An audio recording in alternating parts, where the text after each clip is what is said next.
akalarimiz kommentda yozishgan ekan nima yem berasiz deb, o'shani bir qator ko'rsatib beraman. Keling.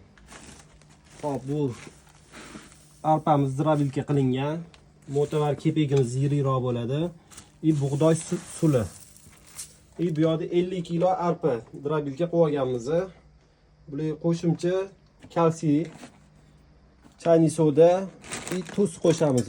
100 kilo yemga hop 1 kilo kalsiy qo'shamiz, chayniy soda, 1 kilo 1,5 kilo tuz qo'shamiz. Hammasini bitta solib aralashtirib olamiz. Hozirgi kunda qo'y boqish sirlari ko'payib ketdi. Hamma chiqib unaqa qiling, buni effekti yaxshi, bu bo'lmaydi deb. Lekin hamma sharoitiga qarab chiqib boqadi. Kimdir pishirishga sharoiti bor, kimdir gidroponika qilib berishga sharoiti bor, kimdir zirabilka qilib berishga, kimdir shunday butun berishga, hamma sharoiti har xil.